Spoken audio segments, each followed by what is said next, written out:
students, today we are going to study chapter 11 of class 2nd. The name of the chapter is the Earth's surface. Okay, we are going to study about the landforms and water bodies of the particular chapter in this particular chapter of the Earth. Okay, so let's start the chapter. So before starting the chapter, I want to give you a basic introduction of this chapter. Firstly, I hope you would know that Earth is the third planet of the Earth from all the 7 planets. Okay, and it is the only planet in which the human beings life is possible. Okay, because it has all the conditions of atmosphere and all in which human life is possible. Okay, and there is a layer of air which is surrounded everywhere on the earth, which we call atmosphere. Okay, I hope this is clear. And apart from this, I want to tell you that earth is called a blue planet. Okay, there can be 2 major reasons behind it. First, the 1/3 part, okay, for example, if it is a earth, then 3 parts of the earth, apart from 4 parts, it is covered with water, so it is called a blue planet because most of the part of the earth is covered with water and only 1% of land is available in which all the human beings are living. Okay, and from the space also the earth planet looks blue in blue color. Okay, that's why we call it as a blue planet. Okay, so this was the basic introduction which I wanted to give you in this chapter.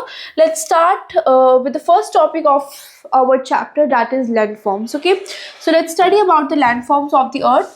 Our earth is not even every year. ठीक है, यानी कि जो हमारी अर्थ है वो हमारी अर्थ सब जगह से सेम नहीं है. ठीक है, यानी कि पूरे अर्थ पे ऐसा नहीं है फ्लैट सर्फेस है. अलग अलग जगह के जो लैंडफॉर्म्स है वो अलग अलग है. ठीक है, इट इज़ अनइवन. ठीक है, इसलिए बोला गया कि अनइवन है क्योंकि हर जगह पे लैंड जो है बिल्कुल सिमिलर नहीं है, अलग अलग है. ठीक है, some landforms on the earth are given below. ठीक है, we are going to study about some landforms of the earth. First we have plains. ठीक है, तो प्लेन क्या होता है, आप इमेज में देख सकते हैं, एक लार्ज फ्लैट एरिया होता है. ठीक है, बिल्कुल फ्लैट एरिया होता है, इसमें कोई रॉक्स वगैरह नहीं होती, कुछ उबड़ा खुबड़ा नहीं है. It is a flat area. ठीक है, ये बहुत ज़्यादा फर्टाइल होता है. हमारे क्रॉप्स, वेजिटेबल्स, फ्रूट्स ग्रो करने के लिए आप देख सकते हैं बिल्कुल फर्टाइल लैंड होती है. ये प्लेन्स क्या होते हैं, प्लेन्स, इसी पर एग्रीकल्चर होता है. हमारी जो पॉपुलेशन है, मैक्सिमम नंबर ऑफ पॉपुलेशन इसी पे रहती है. जितने भी सिटीज़, टाउन्स, विलेजेस हैं वो प्लेन्स पर ही बनाए जाते हैं. ठीक है, ये बहुत ही अच्छी कल्टीवेशन लैंड होता है हमारे क्रॉप्स वगैरह के लिए भी. ठीक है, तो ये प्लेन्स के बारे में था. Next we have plateau. अब जैसे प्लेन्स बिल्कुल प्लेन थे, फ्लैट एरिया था, प्लेटूज ऐसे नहीं होते, बहुत ज़्यादा रॉकी होते हैं. ठीक है, ये लैंड से थोड़ा सा ऊपर उठे होते हैं. ठीक है, it is higher than the surrounding land. ये थोड़ा सा ऊपर उठे हुए होते हैं. ठीक है, और होता तो ये भी फ्लैट सरफेस ही है, इसे प्लेटू बोलते हैं. थोड़ा सा लैंड के ऊपर होता है और थोड़ा सा रॉकी होता है. ठीक है, this characteristics differs it from plains. Okay, ठीक है, it is also called the table land. ठीक है, इसका टेबल लैंड भी बोला जाता है क्योंकि टेबल कैसी होती है, लैंड के थोड़ा ऊपर एक सरफेस होता है, इस टाइप की टेबल होती है, इसलिए इसको टेबल लैंड भी बोला जाता है. ठीक है, थोड़ा प्लेन सा ही होता है पर थोड़ा सा इसमें रॉक्स वगैरह प्रेजेंट होती हैं. ठीक है, ये अच्छा नहीं होता क्रॉप्स ग्रो करने के लिए. ठीक है, इसलिए मैंने बोला कि जो ज़्यादातर क्रॉप्स वगैरह होती है, पॉपुलेशन वगैरह होती है, वो प्लेन्स पर ही होती है. ठीक है, next we have hills. Hills कैसे होते हैं, इसमें टॉप पॉइंट होता है. ठीक है, ये पॉइंटेड टॉप होते हैं जिनको हम हिल्स बोलते हैं. ठीक है, ये बहुत ज़्यादा हार्ड रॉक से बनी होती है. यहाँ पर तो बिल्कुल भी कल्टीवेशन पॉसिबल नहीं है. ठीक है, और जो हिल्स होते हैं वो थोड़े ठंडे होते हैं एज कम्पेयर टू प्लेन्स. ठीक है, बहुत ही कुछ लोग होते हैं जो कि हिल्स पर रह पाते हैं क्योंकि ठंडे होते हैं. टॉप इसमें पॉइंटेड टॉप्स होते हैं और ये बहुत ज़्यादा हार्ड रॉक्स होती हैं और कल्टीवेशन तो पॉसिबल ही नहीं है. ठीक है, next we have mountains. Mountains is also kind of landform. Okay, mountains तो हम सभी जानते हैं. ठीक है, कैसे होते हैं, बहुत ज़्यादा ऊंचे ऊंचे पहाड़ होते हैं, इसमें चोटी होती है इनमें बहुत ज़्यादा. ठीक है, ऐसे टॉप पॉइंट्स होते हैं इसमें. ठीक है, और ये इनमें पीक्स होती है. क्या बोला जाता है टॉप पॉइंट्स को, पीक्स. ठीक है, इसे क्या बोला जाता है, पीक्स, क्योंकि बहुत ऊंची ऊंची चोटियाँ होती हैं ये. ठीक है, जिनको हम क्या बोलते हैं, माउंटेन्स. ठीक है, reverse usually originate from the mountains. इसका क्या मतलब है, यानी कि ये हमारे माउंटेन्स है, ये हमारे माउंटेन्स है और यहाँ से ऐसे रिवर्स ऑरिजिनेट होते हुए आती है. ठीक है, ये बहुत ज़्यादा छोटे और लंबे लंबे ट्रीज से कवर्ड होते हैं. ठीक है, the Himalayas are the highest mountain ranges of the world. यानी कि माउंटेन्स भी 3 कैटेगरीज के होते हैं, हिमालयाज, हिमाचल और हिमाद्री. ठीक है, ये आप थोड़ा हायर क्लास में पढ़ेंगे और इनमें जो सबसे बड़े होते हैं वो हिमालयाज होते हैं. ठीक है, और हिमालयाज ही रिस्पॉन्सिबल होते हैं जो हमारी जो बहुत ज़्यादा हाई विंड्स होती हैं उनको हमारी कंट्री इंडिया में आने से रोकते हैं, वरना हमारे इंडिया में बहुत ज़्यादा ठंड होती है. ठीक है, so mountains are very important for our country. ठीक है, और ये भी बहुत इंपॉर्टेंट है कि जो फर्स्ट हाईएस्ट माउंटेन है इंडिया का वो माउंट एवरेस्ट है, ठीक है। यानी कि पूरे वर्ल्ड का जो सबसे बड़ा माउंटेन है वो कौन सा है, माउंट एवरेस्ट। और सेकंड नंबर पे कंचनजंगा आता है जो कि केरला में लोकेटेड है, ठीक है। और जो माउंट एवरेस्ट है उसकी हाइट लगभग 8848 मीटर तक होती है, ठीक है। Next we have valley. Valley क्या होता है, माउंटेन्स तो बहुत ऊंचे ऊंचे हो गए, वैली थोड़े छोटे होते हैं, ठीक है। लो लैंड होते हैं, हिल्स और माउंटेन्स के बीच में होते हैं ये, ठीक है। यानी कि ना ज्यादा छोटे ना ज्यादा लंबे, मिड के होते हैं ये, जिन्हें हम क्या बोलते हैं, वैलीज बोलते हैं। इसमें से भी अक्सर रिवर्स निकलते हैं, जैसे कि माउंटेन्स में निकलती थी, और ये बहुत ज़्यादा अच्छे होते हैं क्रॉप्स वगैरह उगाने के लिए, ठीक है, वैलीज, ठीक है। माउंटेन्स पर तो पॉसिबल ही नहीं है, बहुत ऊंची ऊंची पीक्स होती हैं, ठीक है। Next we have desert. Desert क्या होता है, एक बड़ा सा एरिया होता है जो कि पूरे सैंड से घिरा हुआ होता है, ठीक है। आपको पता ही होगा, मूवीज़ वगैरह में भी आपने देखा होगा, डेजर्ट यानी कि रेगिस्तान बहुत सैंडी होती है, यहाँ पे घर बहुत कम मिलेंगे आपको, ठीक है। बहुत ही सूखा होता है, इसलिए यहाँ पे पानी की बहुत ज़्यादा कमी होती है, ठीक है। इस जगह को क्या बोला जाता है, इस जगह को डेजर्ट बोला जाता है, ठीक है। यहाँ पे बहुत ही कम पानी होता है, बहुत ही कम प्लांट्स ग्रो पाते हैं क्योंकि वाटर अवेलेबिलिटी नहीं है।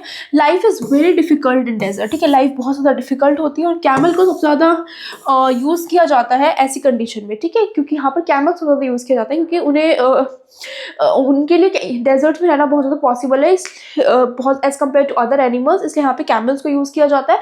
और लाइफ बहुत ज़्यादा डिफिकल्ट होती है डेजर्ट में, जो लोग वहाँ रहते हैं वो बहुत ज़्यादा फेस करते हैं पानी का, ठीक है। यानी कि आप समझ सकते हैं कि बहुत सारे लोग तो ऐसे हैं डेजर्ट में जो हमारा वो होता है ना, कुल्ली का जो पानी होता है वो उसको दोबारा से रीयूज़ कर लेते हैं यूटेंसिल्स वगैरह को वॉश करने के लिए, ठीक है। यानी कि बहुत ज़्यादा पानी की यहाँ पे कमी होती है, ठीक है। नेक्स्ट वी हैव आइलैंड्स, ठीक है। It is not Iceland, rather they pronounce it island, okay। a piece of land surrounded by water on all sides is called island। यानी कि आइलैंड क्या होता है, एक ऐसी जगह जिसके चारों तरफ पानी हो, ठीक है। From all the sides water should be available, such kind of land is considered to be as a island, ठीक है। फॉर एग्जाम्पल आपने देखा होगा हमारे कॉन्टिनेंट्स के आसपास बहुत सारे आइलैंड्स है, ठीक है, बहुत सारे आइलैंड्स है हमारी दुनिया में, ठीक है, ठीक है।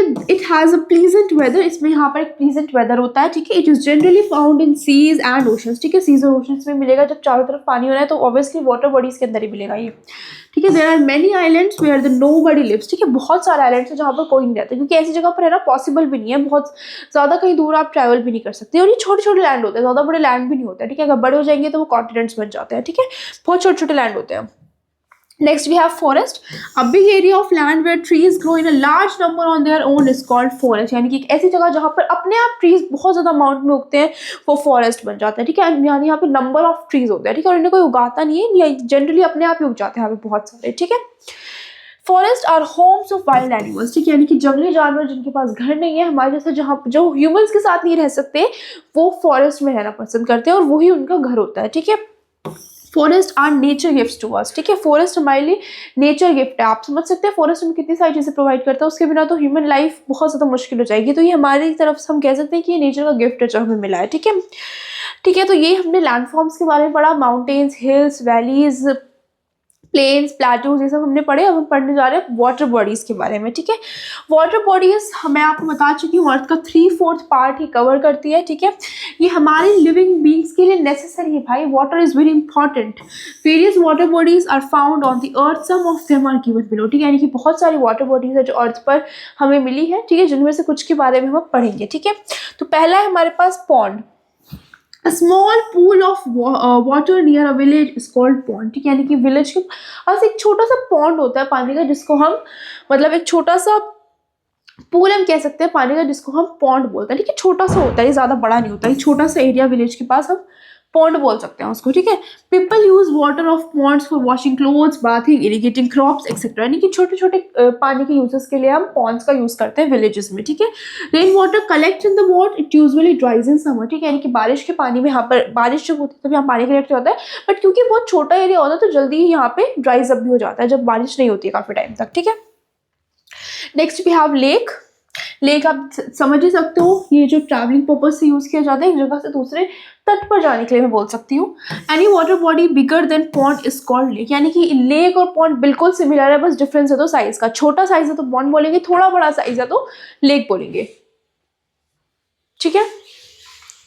People go for bathing in a lake, people जो है नहाने के लिए जाते हैं लेक में, ठीक है। They enjoy boating in a lake also, और यहाँ पर जो है बोटिंग में ही इंजॉय भी करते हैं, क्योंकि पॉन्ड से बड़ा होता है। पॉन्ड तो बहुत छोटा सा हो गया, तो ट्रैवलिंग तो पॉसिबल नहीं है, तो लेक्स में जनरली लोग बोटिंग करना प्रेफर करते हैं। ठीक है। Next we have waterfall. A stream of water falling from a hill or mountain is called waterfall। ठीक है, यानी कि जो हिल्स और माउंटेन से वाटर बहता हुआ आता है, हमने अभी पढ़ा माउंटेन्स और हिल्स अपने साथ वाटर बॉडीज को फ्लो करते हुए लाते हैं, जिसको हम वाटरफॉल्स बोलते हैं। ठीक है, आपने मूवीज वगैरह भी देखा होगा, बहुत बहुत ऐसे पानी की लहरें ऊपर से माउंटेन्स के ऊपर से नीचे गिर रही होती है, जिनको हम वाटरफॉल्स बोलते हैं। The waterfalls are nature beauty. ठीक है, बहुत बहुत सुंदर लगते हैं देखने में। बहुत सारी वाटर बॉडीज अवेलेबल है हमारे वर्ल्ड में, जो नेचर की खूबसूरती को बढ़ाती हैं। ठीक है। Next we have rivers. ठीक है, a big channel through which water flows continuously is called rivers. ठीक है, यानी बड़ा सा चैनल इससे बोला गया क्योंकि बहुत बड़ा एरिया होता है। ठीक है, जहाँ पे कंटिन्यूसली वाटर फ्लो होता रहता है, जिसको हम रिवर बोलते हैं। ठीक है, ये एक चैनल की तरह होता है। ठीक है, जहाँ पर कंटिन्यूसली वाटर फ्लो होता रहता है, ये पानी बहुत दूर दूर तक जाता है। ठीक है, तभी ये जो रिवर्स होती है बहुत सारी जगहों पर वाटर की फैसिलिटीज अवेलेबल कराती है। ठीक है, two sides of river are called banks. ठीक है, जो रिवर की दो साइड्स होती है उनको बैंक्स बोला जाता है। फॉर एग्जाम्पल, यहाँ से ऐसे रिवर जा रही है, दो साइड्स पे चली गई, जिनको हम क्या बोलेंगे, बैंक्स बोलेंगे। ठीक है, river often flow down the mountains. ठीक है, रिवर्स क्या करती है, जनरली माउंटेन्स से निकलती हुई आती है। ठीक है, वो एग्जाम्पल ये माउंटेन्स है, ठीक है, तो यहाँ से ऐसे रिवर्स बहती हुई आती है। ठीक है, are you getting what I am saying? ठीक है, in the plains its speed is quite slow. Plains पे स्पीड थोड़ी स्लो होती है, ऑब्वियस सी बात है भाई, यहाँ पे माउंटेन से ऊपर से नीचे आ रही है तो स्पीड पाएंगे, फिर नीचे प्लेन में हो गए तो उनकी स्पीड स्लो हो जाती है। ठीक है, many towns and cities are situated on the banks of river. बहुत सारे टाउन्स और सिटीज रिवर्स के बैंक्स पर प्रेजेंट होते हैं, क्योंकि वहाँ पर जो है ये दो पार्ट्स में डिवाइड हो जाती हैं। ठीक है, तो वहाँ पर थोड़ा सरफेस बन जाता है जहाँ पर टाउन्स और विलेजेस पॉसिबल है बनाना। तो गंगा, यमुना, तापी, कृष्णा, ये सब कुछ रिवर्स के एग्जाम्पल्स है, फेमस रिवर्स आप जानते हैं।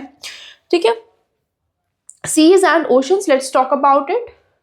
अ very big water body is called a sea. ठीक है, हम देखो, हम साइज के बेसिस पे वाटर बॉडीज को क्लासीफाई कर रहे हैं। बहुत छोटा है पॉन्ड्स, थोड़ा बड़ा लेक, चैनल्स बन रहे हैं, माउंटेन से निकल के चैनल्स बन के आ रहे हैं, तो उन्हें हम रिवर्स कंसिडर करेंगे। और अगर बहुत बड़ा एरिया है तो हम उसको सी बोलेंगे। ठीक है, बस पॉन्ड्स और सी में साइज के डिफरेंस और कोई डिफरेंस नहीं है। ठीक है, the biggest water body is called ocean. ठीक है, उसमें भी जो सबसे बड़ी वाटर बॉडी है वो कौन सी है, हमारी ओशन है। ठीक है, देयर वाटर बॉडी इज सोल्टी। मतलब उनका जो पानी होता है वो खारा पानी होता है, सॉल्टी होता है, हम उसको पी नहीं सकते। देखो अब देखो, अगर आपके माइंड में एक क्वेश्चन आ रहा है कितना सारा वाटर बॉडी है, 3/4 पार्ट अर्थ का वाटर बॉडी से कवर्ड है, तो फिर वाटर की इतनी अवेलेबिलिटी कम क्यों है? क्योंकि बेटा वो वाटर सॉल्टी, और सॉल्टी वाटर हम नहीं पी सकते। आपको भी पी के देखना, बहुत ज़्यादा अनहेल्दी और खारा होता है, वो हमारे पीने के लिए पॉसिबल नहीं है। ठीक है, we can not use their water for domestic and agriculture use, यानी कि वो सारा पानी हम डोमेस्टिक और एग्रीकल्चर के लिए यूज कर ही नहीं सकते, फिर उस पानी का हमारे को यूज नहीं है अभी तक तो। ठीक है, the ship sail in the sea and ocean. जो शिप्स होती है वो सीज और ओशंस पे सेल की जाती है। ठीक है, I hope you have understood the chapter. Here our chapter complete. Thank you.